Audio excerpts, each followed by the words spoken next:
ओम नमः शिवाय।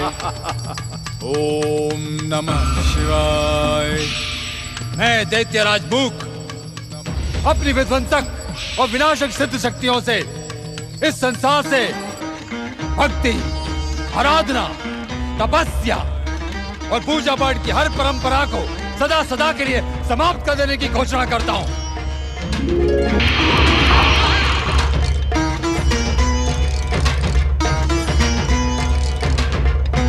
मैंने अपने मित्र गांधार नरेश शकुनी और भांजे समान हस्तिनापुर युवराज सुयोधन को ये अभियान मूक रहकर संपन्न करने का वचन दिया था।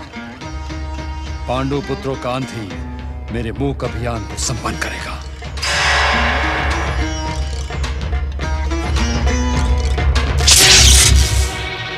नारायण नारायण। अब मुझे भगवान भोलेनाथ की दी हुई चेतावनी का अर्थ समझ में आया। त्रिकालदर्शी शिवशंकर ने पहले ही कहा था कि कुंती पुत्र अर्जुन को हमारी कृपा प्राप्त करने से पहले कठोर परीक्षाएं देनी होंगी। ऐसी परीक्षाएं जो आज तक किसी भक्त ने नहीं दी। नारायण नारायण। इस दुष्ट दैत्य के प्रभाव से वीर शिरोमणि अर्जुन को बचाने के लिए मुझे भगवान भोलेनाथ से प्रार्थना करनी होगी। ओम नमः शिवाय। ओम नमः शिवाय। ओम नमः शिवाय।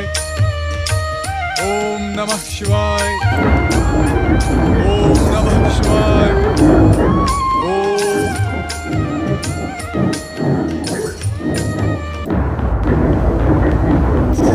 नहीं, ये पशु नहीं है।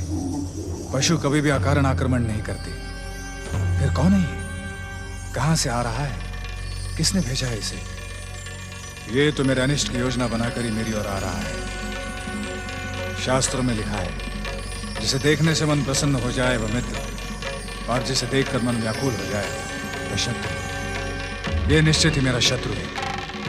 इसे देखकर मेरा मन व्याकुल हो रहा है, परंतु इसे देखते ही मेरा हाथ स्वयं ही गांडीव की ओर जा रहा है। मेरी इंद्रियां प्रतिशोध की भावना से उत्तेजित हो रही है। संभवतः इसी कारण माधव ने मुझे गांडीव लेकर तपस्या के लिए जाने को कहा था। देवराज इंद्र ने भी गांडीव धारण करने की आज्ञा दी थी। यह पापी मार डालने के योग्य है।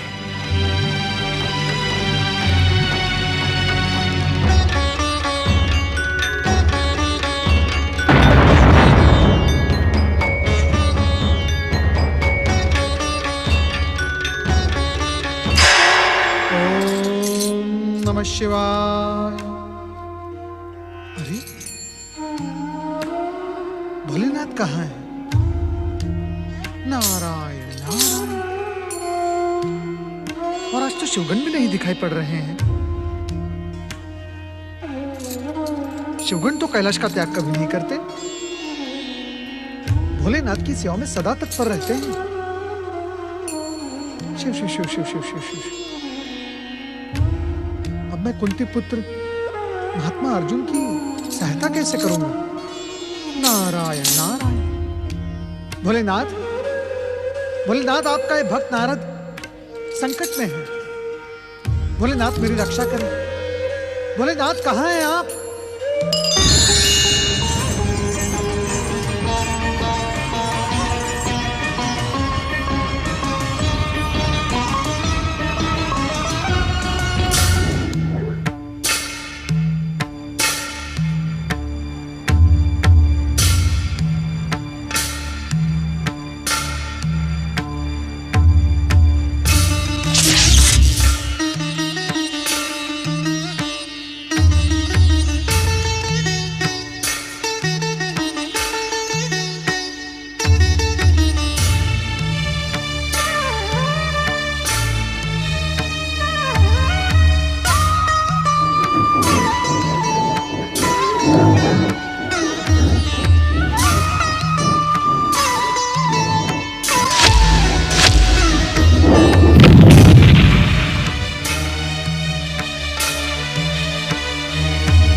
वीर प्रमुख नंदीश्वर और अखेट नायक भृंगेश्वर।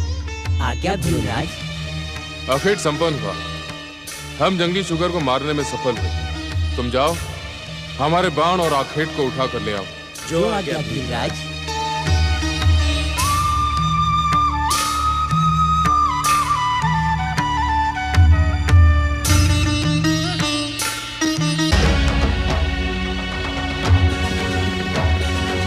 कौन हो तुम और मुझे मेरा आखेट उठाने से क्यों रोक रहे हो? मैं कौन हूँ ये पूछकर अपना अज्ञान प्रकट मत करो तपस्वी। मेरे वस्त्र ही मेरा परिचय है। मैं इस वन के भीलों का प्रमुख हूँ। जहाँ तक इस आखेट की बात है तो ये आखेट हमारा है। स्वयं भीलराज ने इस शूकर को अपने तीर से मारा है। तुम दोनों मुझे मूर्ख और कपटी दिखाई देते हो। बिना समझे बुझे जो मन में आ रहा है कह रहे हो। इस शूकर का आखेट अभी अभी मैंने किया है। इस बात का क्या प्रमाण है कि आखेट तुमने किया है? मेरा तीर ही इस बात का प्रमाण है। इस प्रकार के तीर का प्रयोग संसार में केवल मैं ही करता हूँ। तुमने अपने धनुष से एक तीर छोड़ा था कि दो? तीर तो मैंने एक ही छोड़ा था। तो पहले देखो, यहाँ 2 तीर पड़े हैं अथवा 1? तीर 1 हो या 2, मैं इतना जानता हूँ कि ये शुकर मेरे प्रहार से मरा है। मैं तो पहले ही समझ गया था कि ये कपटी है। भला कोई तपस्वी इस प्रकार अस्त्र शस्त्र धारण करके तपस्या करता है? ये मैं भी जानता हूँ कि तपस्या अस्त्र शस्त्र के साथ नहीं की जाती, पर हम क्षत्रिय हैं, शूरवीर हैं। हमारे आराध्य आशुतोष भगवान शिव भी तो अपने प्रिय त्रिशूल के साथ समाधि में लीन रहते हैं। यदि मेरे आराध्य अस्त्र शस्त्र के साथ समाधि लगा सकते हैं तो मैं क्यों नहीं लगा सकता? तो क्या तू शिव है? नहीं, मैं तो उनका एक साधारण सा भक्त हूं। अपने आराध्य के दिखाए हुए मार्ग का अनुसरण करना हर भक्त का कर्तव्य होता है। तुम दोनों को जितना कहना था कह चुके। अब जाओ, जाके अपने स्वामी भीलराज को बुला लाओ। जाओ जाओ।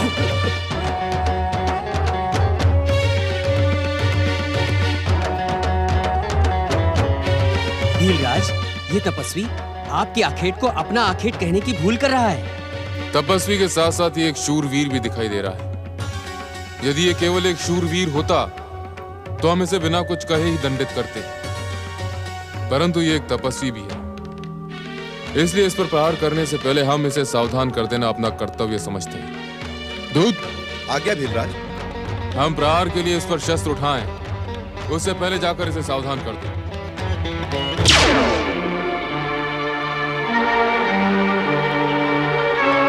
मैं भीलराज का दूत हूं। युद्ध से पहले मैं तुम्हें सावधान करने आया हूं तपस्वी। भीलराज की ओर देखो, तुम्हारी भलाई इसी में है। इस स्थान को छोड़कर शीघ्र भाग जाओ। तुम एक सामान्य काम के लिए अपने प्राण त्यागने आए हो। यह तो मेरे पुत्र समान गांडीवधारी अर्जुन है, किंतु ये भीलराज इसे युद्ध के लिए क्यों उकसा रहा है? तुम्हारे स्वामी ने जो कुछ कहा वो मैंने सुन लिया। अब जाकर अपने स्वामी से कहो, उन्होंने जो कुछ कहा है वह विपरीत हो जाएगा। जानते हो क्यों? क्योंकि जिस प्रकार वनराज सिंह गीदड़ से नहीं डरता, उसी प्रकार हम क्षत्रिय भीलों से भयभीत नहीं हो सकते। जाओ, कह दो अपने स्वामी से। देवराज, मुझे लगता है इस वाद विवाद का कारण ये मरा हुआ शूकर है। आपका अनुमान सत्य है पवनदेव, किंतु इस तपस्या के बीच में युद्ध को आमंत्रित करके मेरे पुत्र समान अर्जुन की तपस्या का फल व्यर्थ हो जाएगा। भीलराज, कुछ कहने की आवश्यकता नहीं, हमने सब सुन लिया है। तुम जाओ।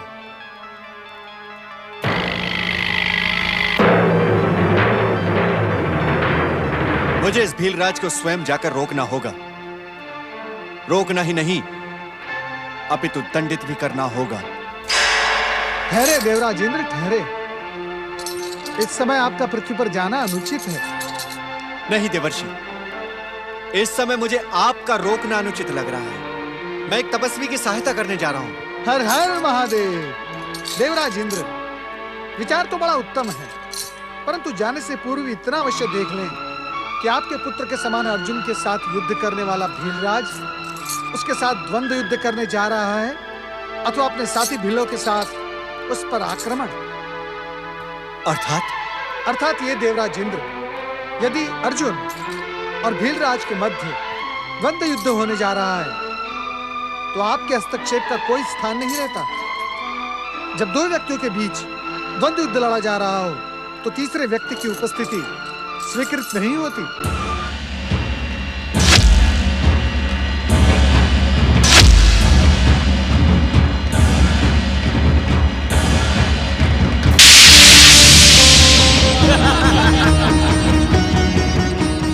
देखें देवराज इंद्र, देखें, भीलराज और अर्जुन के मध्य द्वंद्व युद्ध का प्रारंभ हो चुका है। और आप ये भी देखें कि भीलराज के साथी भील केवल इन दोनों के द्वंद्व युद्ध कौशल को देख रहे हैं, प्रहार नहीं कर रहे हैं।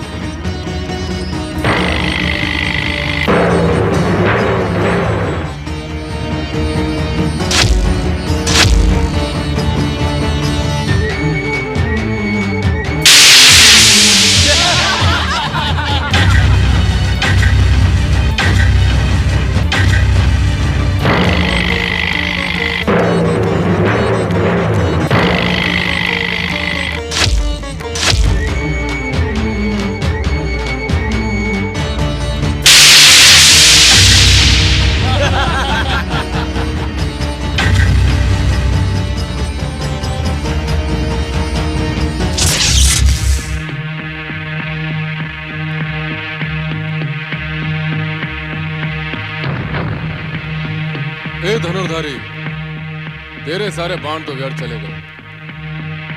यदि अब भी तुझ में शक्ति और साहस है तो आ मेरे साथ परशु युद्ध कर।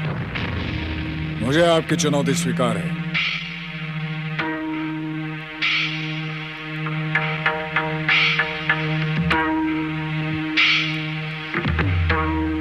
ये ले।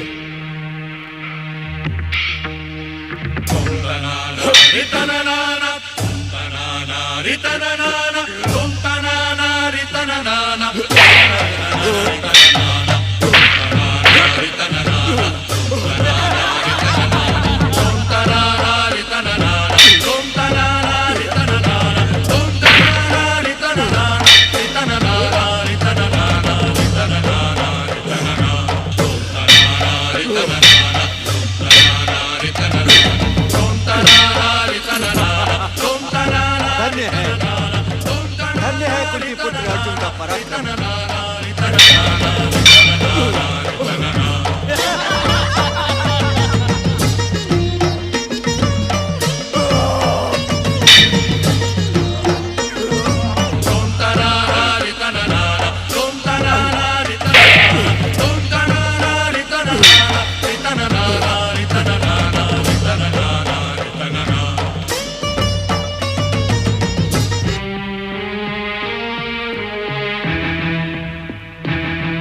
हे आशुतोष भगवान शिव, आपके भक्त की लाज अब आपके हाथों में है। मैं आपका स्मरण करके और आपका नाम लेकर इस भील पर अपना अंतिम प्रहार करने जा रहा हूं। यदि विजय हुआ तो सदाशिव चरणों में निष्ठा बनाए रखूंगा, और यदि पराजित हुआ तो हर जन्म में यह सोचते हुए पावन शिव भक्ति की मांग करूंगा कि संभवतः इस जन्म में मुझसे कोई चूक हो गई होगी। ओम नमः शिवाय।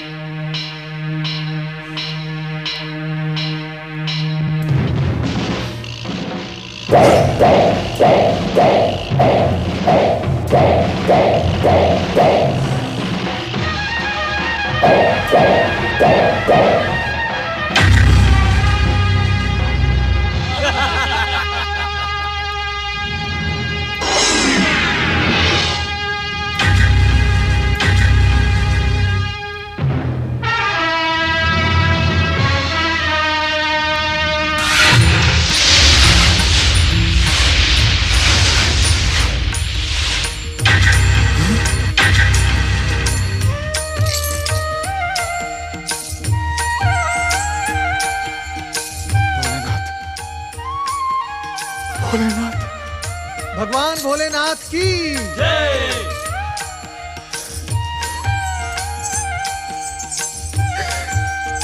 ये मैंने क्या कर दिया? मैं अपने आराध्य को पहचान न सका। अपने आराध्य पर प्रहार करके मैंने घोर पाप किया है। हे आशुतोष, मैं आपका अपराधी हूं। धिक्कार है मुझे। धिक्कार है। उठो वत्स, दुखी न हो वत्स। मैं तो तुम्हारे पराक्रम और पुरुषार्थ की परीक्षा ले रहा था और तुम अपनी परीक्षा में सफल हुए। नहीं प्रभु नहीं, यह सफलता नहीं है, कलंक है, पाप है। मैं स्वयं को क्षमा नहीं कर सकता प्रभु। मैंने तुम्हारी परीक्षा लेने के लिए ही ये लीला रची थी, इसलिए तुम शोक को त्याग दो। नहीं प्रभु नहीं, मैंने आप पर प्रहार करके जीवित रहने का अधिकार खो दिया है। इस घोर पाप का प्रायश्चित केवल मृत्यु है। मैं अभी इसी समय अग्नि को प्रज्वलित करके आत्मदाह करते हुए अपने पापों का प्रायश्चित करूंगा प्रभु। भक्त का स्थान भगवान से भी श्रेष्ठ होता है भक्तराज। यदि तुम कुछ करना चाहते हो तब भी मैं तुम्हें रोक नहीं सकता। भक्त होने के नाते तुम अपनी इच्छा पूर्ण करने के लिए स्वतंत्र हो। यदि तुम आत्मदाह करके अपना अंत कर देना चाहते हो तब भी मैं तुम्हें रोकूंगा नहीं। केवल इतना अवश्य कहूंगा कि आत्मदाह करने से पूर्व एक बार अपने सखा, अपने मार्गदर्शक कृष्ण के दर्शन अवश्य कर लो। आपकी आज्ञा शिरोधारी है। मैं इसी समय केशव को पुकारता हूं। हे द्वारकाधीश श्री कृष्ण, मैं आपका सखा कुंती पुत्र अर्जुन आत्मदाह करने से पहले दर्शन करना चाहता हूं। हे केशव, मुझे दर्शन दे। हे द्वारकाधीश, शीघ्र प्रकट हो, शीघ्र प्रकट हो द्वारकाधीश, शीघ्र प्रकट हो केशव।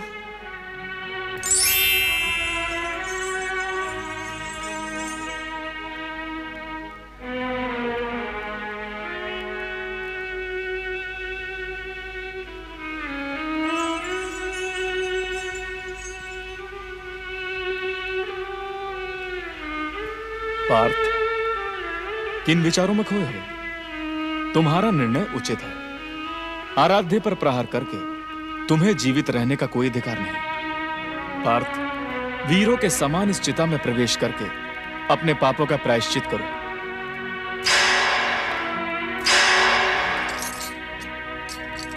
द्वारकाधीश, द्वारकाधीश, ये आप क्या कह रहे हैं? मैंने आपसे तो कुछ नहीं कहा देवऋषि। मेरे और मेरे मित्र की बातचीत में आपको हस्तक्षेप करने और अपना सुझाव देने का कोई अधिकार नहीं। कृपा करके मुझे अपने मित्र का मार्गदर्शन करने दीजिए। चिता की ओर प्रस्थान करो पार्थ।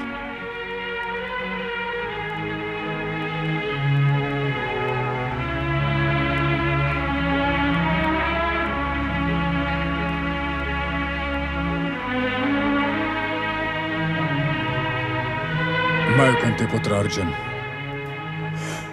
अपने आराध्य आशुतोष भगवान शिव को पहचान न पाने और प्रहार कर देने के पाप को धोने के लिए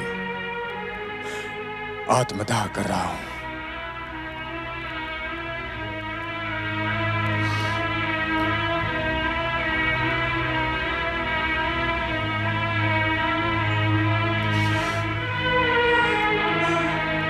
अग्नि प्रकट हो। ठहरो पार्थ, यदि तुम अपनी भूल के कारण अपने पापों का प्रायश्चित करने के लिए अपने प्राण त्याग देना चाहते हो तो मेरे पास एक ऐसा उपाय है जिससे बिना प्राण दिए हुए भी तुम प्राण त्याग के समान अपने पापों का प्रायश्चित कर सकते हो।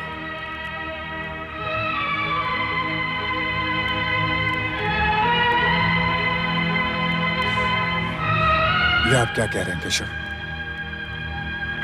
मृत्यु का कोई दूसरा रूप नहीं हो सकता? हो सकता है पार्थ, क्योंकि मैं जो उपाय बताने जा रहा हूं वो वेद और पुराणों द्वारा भी स्वीकृत है।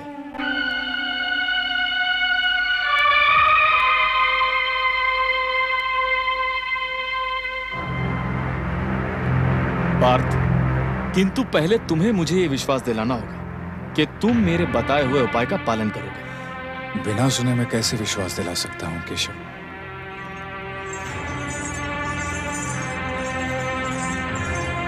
पार्थ, केशव तुम्हारे मित्र, तुम्हारे सखा हैं, और सच्चा मित्र संकट के समय साथ देता है।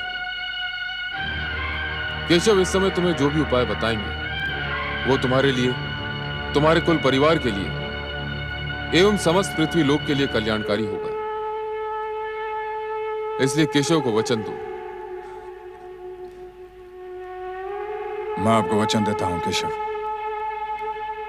आप जो उपाय बताएंगे वो मुझे स्वीकार है। हे गांडीवधारी अर्जुन, अब आत्महत्या के स्थान पर तुम आत्म प्रशंसा करो। आत्म प्रशंसा? यह आप क्या कह रहे हैं केशव? नारायण नारायण, आप धन्य है द्वारकाधीश, आप धन्य हैं, और धन्य है आपकी चतुराई। कुंती पुत्र अर्जुन, द्वारकाधीश का कथन नीति सम्मत और सर्वार्थ उचित है। अपने ही मुंह से की गई अपनी ही प्रशंसा अभिमान को प्रकट करने और स्वयं की ही मृत्यु के समान है। अपने मुंह से अपनी प्रशंसा करके तुम इस पाप के कलंक को धोते हुए प्रायश्चित कर सकते हो।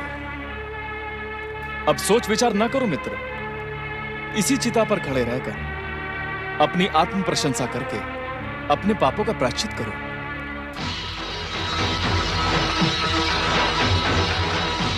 मैं कुंती पुत्र अर्जुन इस संसार का सर्वश्रेष्ठ योद्धा हूं। मेरे गांडीव से निकला तीर संसार के किसी भी वीर के प्राण को हरने में सक्षम है। अब तक न तो मेरे समान धनुर्धर जन्मा है और न ही भविष्य में जन्मेगा। मैं सर्वश्रेष्ठ हूं, अजय हूं। संसार में मेरी किसी से समानता नहीं हो सकती। मैं चाहूं तो अपने एक ही प्रहार से सातों समुद्रों को सोख डालूं, चाहूं तो आकाश में छेद कर दूं, पर्वतों का सीना चीर दूं। मैं सर्वश्रेष्ठ हूं, सर्वश्रेष्ठ, सर्वश्रेष्ठ।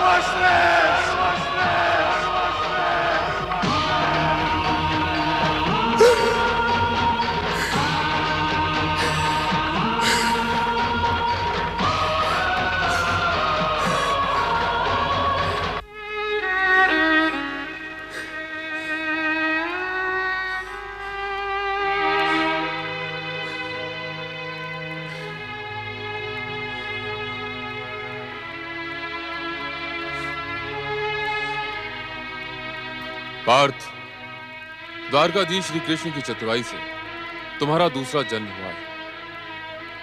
तुमने स्वयं ही की आत्म प्रशंसा करके मृत्यु को वरण किया है और लज्जित होकर नए जीवन को पाने का अधिकार पाया है। इस नए जीवन के लिए अपने मित्र को धन्यवाद दो पार्थ। धन्यवाद देने के अनेक अवसर आएंगे पार्थ, फिर कभी दे देना। इस समय आशुतोष भगवान शिव तुम्हारी भक्ति भावना से प्रसन्न है, तुम पर कृपा करने के इच्छुक हैं। पहले इनकी कृपा प्राप्त करो।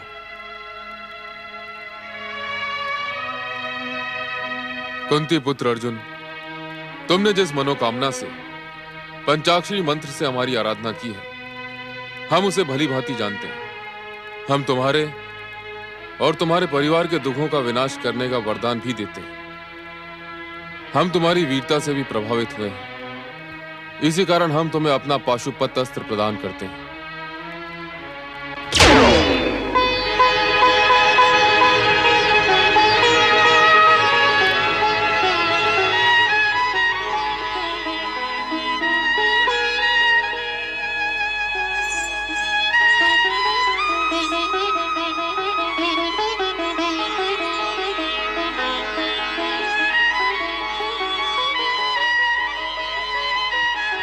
इस महान पाशुपत अस्त्र को पाकर तुम अपने समस्त शत्रुओं के लिए अजय बन गए हो अर्जुन।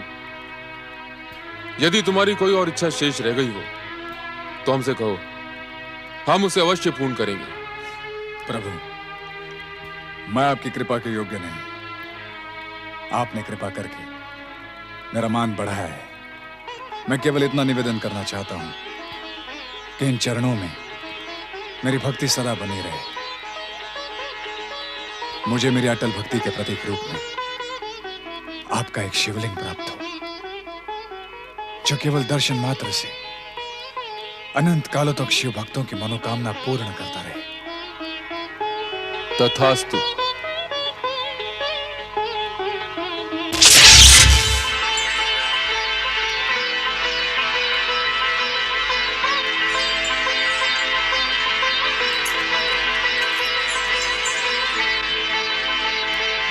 ये लो वत्स,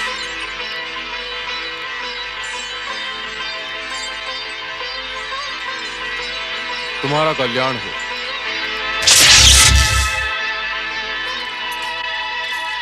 कुंती पुत्र अर्जुन, भगवान भोलेनाथ द्वारा प्रदान किए गए इस अद्भुत शिवलिंग को उसी स्थान पर स्थापित करो जहां भगवान शिव प्रकट हुए थे। आए अर्जुन। पशुपति भगवान शिव की, त्रिकालदर्शी भगवान भोलेनाथ की, आशुतोष भगवान शिव की।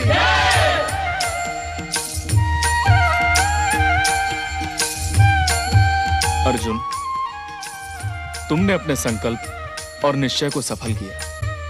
इस संसार में शिव भक्ति और शिव कृपा की समानता कोई नहीं कर सकता। तुम धन्य हो गए पार्थ। शिव कृपा पाकर तुमने अपने नित्य दुखों का अंत किया। शिवेक्षा से पाशुपत अस्त्र पाकर तुम इस संसार के अजय योद्धा बन गए। तुम्हारे मन में जीवों के कल्याण की भावना ही प्रमुख है। इसी कारण तुमने शिव भक्ति के साथ ही साथ भोलेनाथ से पाशुपत लिंग भी मांग लिया, जो सदा भक्तों की मनोकामना पूरी करता रहेगा। पशुपति भगवान शिव की, त्रिकालदर्शी भगवान भोलेनाथ की। भ्राताश्री, इसी कारण मैंने पार्थ को शिव भक्ति का परामर्श दिया। जानते हो पार्थ, इस सारे संसार में नभ, जल, थल में, हर एक पल में, दसों दिशाओं में और घोर निशा में भी मेरे आराध्य शिव शंकर ही तो समाये हैं। इसलिए सब कोई सच्चे मन से बोलो, ओम नमः शिवाय। ओम नमः शिवाय।